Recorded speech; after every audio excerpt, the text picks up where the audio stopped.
You know, Overwatch has largely been designed around the idea of bringing together a lot of very fun abilities, but what's fun to one person might be extremely infuriating to another. Striking that balance between something that's fun to use but not entirely broken is not all that easy, because especially broken things are often perceived to be very fun, well, for the one who benefits off of it at least. Finding the most broken gear combination in looter games to virtually one-shot everything is something that many people sought out to do. And that is a good example that illustrates just how drawn we players are to finding what makes us most powerful. In Overwatch, there are a lot of mechanics that are really not that fun to play against. And in light of the fact that we're expecting Sombra to get a bit of a rework, I felt it was appropriate to bring this up, because the ability to hack enemy players in particular is probably one of the most aggravating things to oppose. Getting hacked or EMP'd already disables a lot of our abilities to date, but if those changes go through, you'll see even more of those get hit, including Genji's wall climb and Pharah's hover jet. Now, don't get me wrong, the idea of hacking a Pharah above a pit to see her fall into oblivion is nothing short of a wet dream of mine, given my distinct dislike for this flying rat, but it is still a concerning thought overall. So let's talk about some of the more unfun abilities in Overwatch, why they are there, and also cut into what the future might hold if Sombra gets the changes that the devs have teased so far. But before we do that, let's try to compensate for the fact that YouTube arbitrarily demonetizes virtually every fucking video I upload by telling you about Humble Bundle. Humble Bundle is the digital media distributor that does not just sell you games for a great price. No, they also allow you to support charity with every purchase you make. Among many great offers, I want to present to you these. The Humble monthly service that brings you a bundle of awesome games for just $12 a month. You can cancel anytime and I get $10 for every new subscriber, so you're not only helping out charity, but also my channel. If you subscribe this month, you get Dark Souls 3 plus DLC as an early unlock while you wait for the rest of your games to be sent to you in just a couple of weeks. If that is not your style, then what about one of their bundles? They currently have a great bundle on sale for all of you closet weeps out there, allowing you to pay what you want for awesome waifu simulators like Matching of the Planetary, Honeypop, and Just Desert. Even better, you can choose where your money goes at the checkout, so even if you don't like my face, you can make sure that your money ends up where it makes a difference. So follow the link in the description below to get your bundle today.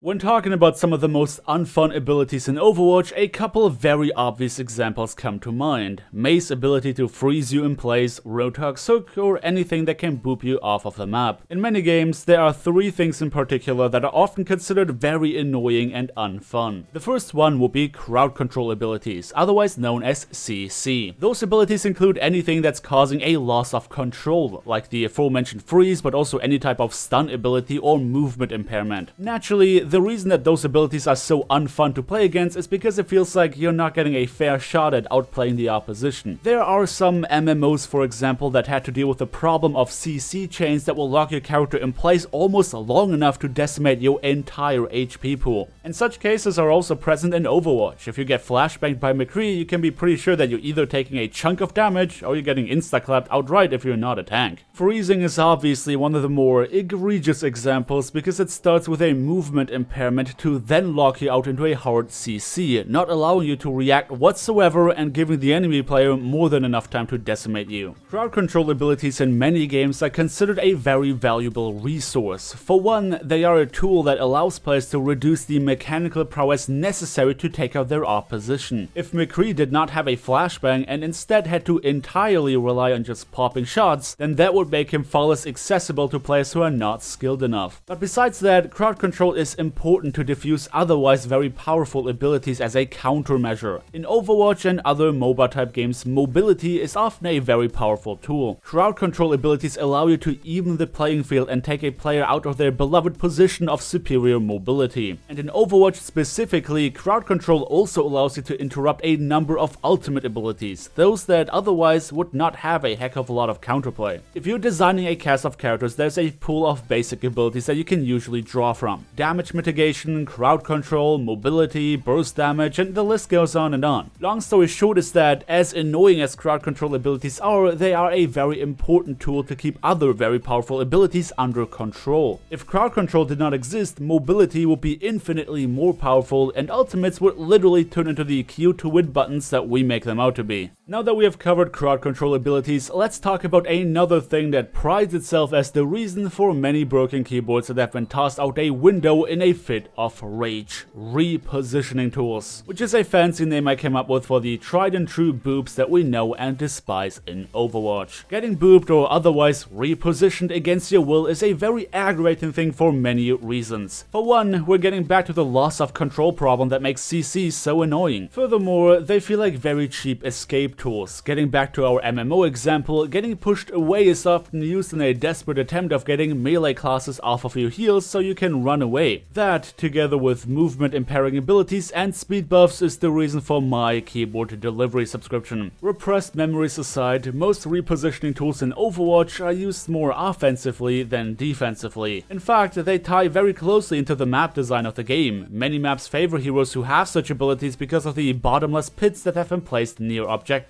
Obviously, it is very aggravating to get booped, pulled, or hooked into a pit because it feels like such a cheap way of losing to someone. You know, you're out there blood, sweat, and tears trying to put your crosshair on people's faces, and in the meantime, all they do is plant themselves next to a pit and push you into it. It just does not feel fair, nor does it feel skillful. And if there's one thing that I learned in my time playing video games, then it's that one of the most rage-inducing things imaginable, next to a bad internet connection, is when you lose to someone in a very unskillful fashion. Which leads us to our third most unfun ability in video games: one-shots. If you think about most one-shot related abilities, you'll probably figure that those are more aggravating than others because, again, it feels like you don't get a fair chance to react. And even if you think about snipers in many games, as much as you'd want to attribute good aim to their skill set, the fact that they are sitting far away from any danger in some pile of dirt popping shots for free and completely uncontested takes away from the act of precision that is required to hit anyone in the first place. So where does Sombra fit into this whole discussion? She does not forcefully reposition us, so it can't be that. She doesn't one-shot anything, and she also does not really CC us, so what is it? Well, Sombra, in the most literal sense, impairs your ability to play the game. It's kind of a soft CC. Getting hard-locked or even CC chained is one thing, but soft crowd control in the form of disarming, silencing, or otherwise limiting our ability to play the game also fits into the CC category. Initially, many players did not think EMP or hack to be that powerful of an ability, and it is not necessarily all that powerful. The reason that EMP can win teamfights in high elo, where in low elo it might be a slight annoyance, is because of sheer coordination. Dropping an EMP on a whole team effectively silences them. They can still fire at you, but they can't use any of their abilities, which takes away most of their offensive and defensive capabilities. That allows your team to take them out using basic abilities only, rather than having to invest a plethora of ultimates to win a teamfight. And given that EMP could be charged very quickly through the use of hacked health packs, it became a very powerful yet cheap resource that was considered so disposable that it is usually being used first and foremost. But if EMP is so powerful, why is Sombra not considered more universally viable? Well, given that EMP was her bread and butter, her effectiveness was almost exclusively dictated by the map design. If a big health pack is in reach of the objective, that makes it a viable option to be used in excess to charge her ultimate. If the team has to keep disengaging and use one that is too far away from the objective, then that makes it more difficult to take these quick engagements that you need when banking on an EMP powered teamfight.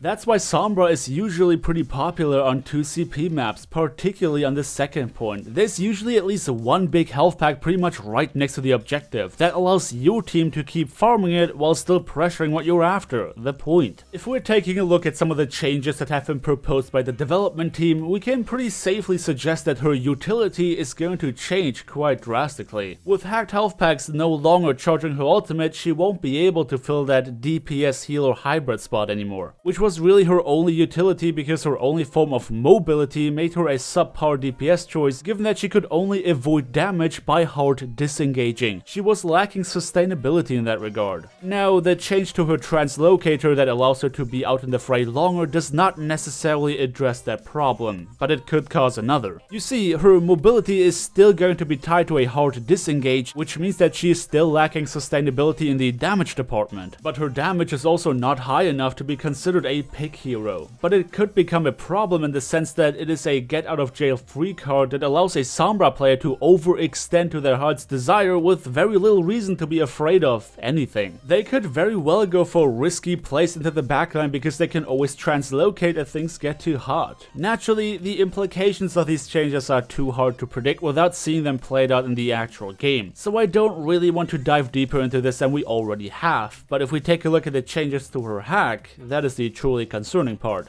Over more and more patches, the time required to hack other players has been decreased bit by bit in an attempt to make her more viable. However, getting hacked for many heroes was more of a slight annoyance than a massive problem, given the lack of coordination in most ratings on ladder, so it could be considered a quality of life improvement in that sense. But since they consider adding more abilities to the pool of hackable entities, it becomes a little more than that. Not being able to wall climb or hover away as Genji and Pharah respectively is actually a pretty big deal. Now, I am not bringing this up because I think it's a major balancing related issue, because quite frankly, I don't know if it is. And that's why I usually stay away from making predictions of any kind. I'm not an Overwatch balance expert or really anyone who is qualified to make predictions that could be even remotely accurate, and I never claim to be that. But I'm bringing this up because in our discussion today, we're talking about the most unfun abilities in Overwatch, and hack most definitely is one such ability. And it is only going to become an even bigger pain in the ass the more abilities are made hackable. Honestly, Sombra and Mei are two heroes that I can't see myself defend in this discussion. Don't get me wrong, for Sombra specifically, she's in the same category as Tracer for me, in the sense that I love playing them, but I'm absolutely terrible. So trust me when I say that I would love to find some arguments in favor of Sombra. But what about we start with Mei? Her crowd control is not getting into effect fast enough to really disrupt most of the movement related problems that CCs typically take care of. That's why usually those types of abilities can be triggered instantly, like Flashbang. It seems to me like Mei was a hero that somebody over at Blizzard at some point in time thought would be a good addition to the roster, and they just did it. A hero that's more thematically driven than really out of a necessity for overall balance. And Sombra, I would say, is kind of the same. A hero born in the fantasy of what such a character would be like in the game without any true need for them to exist. She just kinda seems unnecessarily disruptive and unfun to play against. Her and Mei, that is. And that, I guess, concludes today's video on the most unfun abilities in Overwatch. Some of them make a heck of a lot of sense if you look at them on a broader scale than just individual squabbles. Others, I feel, are just unnecessarily disruptive. But as always, my friends, feel free to leave your 2 cents on the subject down in the comment section below. While you're down there, don't forget to check out my affiliate link to Humble Bundle if you're interested in getting some awesome games for a great price while supporting both charity and my channel. I do want to take a second here to point out that you guys to date have raised over $350 for charity in the short span that I've been partnered with Humble. I just want to say thank you all for helping out wherever you can. It is very much appreciated and quite frankly a bit unreal to think that our small community has raised so much money already. So again, thank you. And thank you also for watching this video. Have an amazing day and I hope to see you all next time.